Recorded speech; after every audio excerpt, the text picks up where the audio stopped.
The UK. A country known for tea, crumpets, and being very bad at sports that they invent. But have you ever wondered how the UK works? A lot of us use England, Great Britain, and the United Kingdom interchangeably, but did you know they refer to completely different things? Join me as I dive into the history, politics, and economics of the UK and give you a quick rundown of how the country works from top to bottom. Stick around until the end when we cover the major challenges that the UK faces in the near future. This is Marco from How Countries Work, and let's get to it.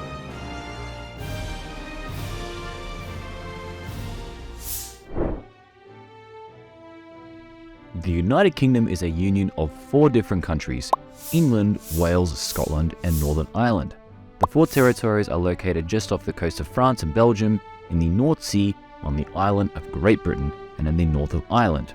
While they form a political union, they each have their own individual cultures and histories.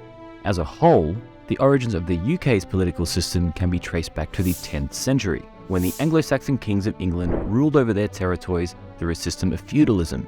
However, it wasn't until the 13th century that the English Parliament was established, with the first recorded meeting taking place in 1215. This was a significant development, as it marked the beginning of representative government in England. Initially, the king had a large amount of power. However, over the next few centuries, the power of Parliament grew, while the monarch's power diminished. This process began with the signing of the Magna Carta in 1215, and eventually the English Civil War and the Glorious Revolution of the 17th century, which saw Parliament assert its authority over the monarchy. After this, England became a constitutional monarchy, with the monarch's power limited by law and the authority of Parliament. Wales joined the Union in the 16th century through the Laws in Wales Act, and Scotland joined through the Acts of Union in 1707. Ireland's relationship with Britain was more complicated. In 1808, the Act of Union united Ireland with Great Britain to create the United Kingdom of Great Britain and Ireland. The union was controversial and unpopular in Ireland, and it was later dissolved in 1922 following the Irish War of Independence, which resulted in the partition of Ireland and the creation of Northern Ireland and the Irish Free State. This formed the entity as we know it today, the United Kingdom of Great Britain and Northern Ireland. The UK played a significant role in colonialism, as it established colonies and claimed territories around the world in the 17th, 18th, and 19th centuries. The British Empire at its peak was the largest empire in history, with colonies in every continent and spanning over a quarter of the world's landmass, while ruling over approximately 458 million people. This had a significant impact on the global politics, trade, and culture of the world, and its influence is still felt in many parts of the world today. It was so large that at its peak, it was said that the sun never sets on the British Empire. The 20th century saw the gradual disbanding of the empire, particularly after World War II. Today, with a population of 67 million within its borders, the United Kingdom ranks as the 5th most populous country in Europe. And although it isn't quite as powerful as it once was, it still holds a considerable amount of power in the modern political and economic-based global ecosystem. As of 2023, the UK is a constitutional monarchy, meaning that King Charles III is the official head of state, but his powers are kept in check by the Parliament in Westminster. The British political system does not have a written constitution in the traditional sense, like many other countries around the world. Instead, the UK has an unwritten constitution, which is made up of a combination of laws, conventions, and customs. Now, the monarch has little to no power and largely acts on the advice of the Prime Minister, who is the head of government. As a unitary government, supreme power rests with the National Parliament in Westminster, while through devolution, the Scottish Parliament, the Senate, and the Northern Ireland Assembly represent Scottish, Welsh, and Northern Irish voters on more local issues such as education, healthcare, and transport. The Parliament is a bicameral parliament, consisting of the lower House of Commons and the upper House of Lords. Being a parliamentary system, the government and the head of government come from within the legislative body, specifically the House of Commons. Parliamentary elections for the House of Commons take place every 5 years, though the Prime Minister has the power to call an election at any time. Citizens in a constituency elect a local candidate from a political party who represents them in the House of Commons. MPs are elected using a first-past-the-post system, which means whichever candidate receives the most votes for that constituency will become the elected representatives. In total, there are 650 constituencies across all 4 countries, and whichever party or coalition can win a majority in the House wins the election and enters into government. The Prime Minister is the head of the political party who won the last parliamentary election and can maintain a majority in the House of Commons. The Prime Minister heads the Cabinet, which is the senior executive authority in the government and is made up of the most senior and influential members of the government who, as ministers, manage particular portfolios or ministries which run the country, such as defence, business, trade and the economy.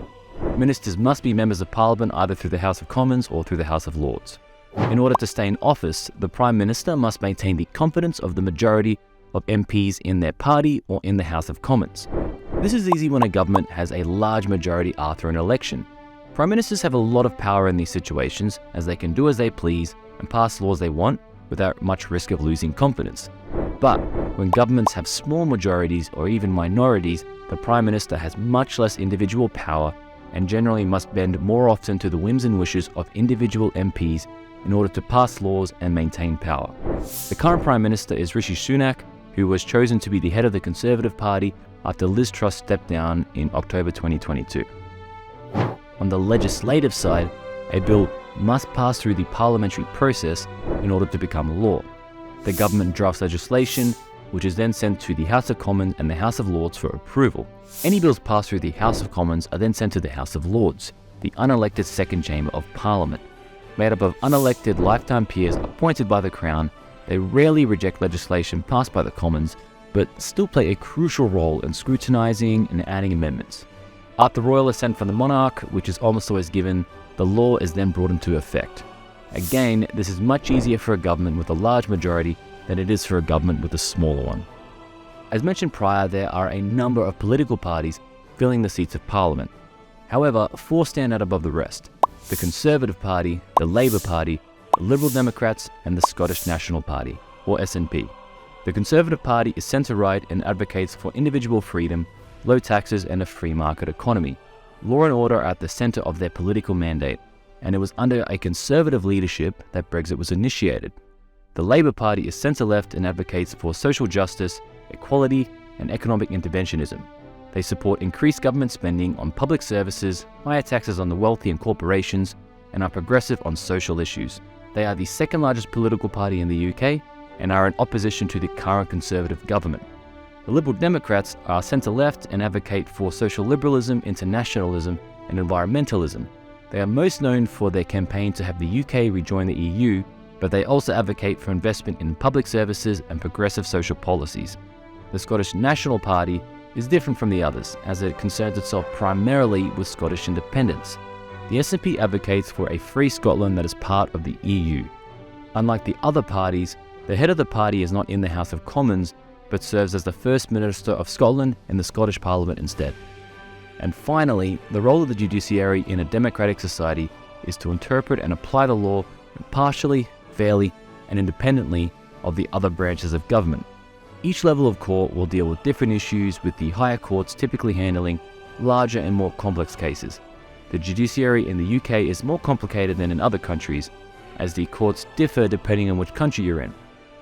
In England or Wales, you might go through the Court of Appeals, whereas in Scotland, you would go through the High Court of Justiciary. The final court of appeal for the whole of the UK is the Supreme Court of the United Kingdom. This court has the final say on matters of UK law and is responsible for interpreting and applying the law in the most important and complex cases. The UK has one of the world's most developed economies, the sixth largest behind Germany but ahead of France.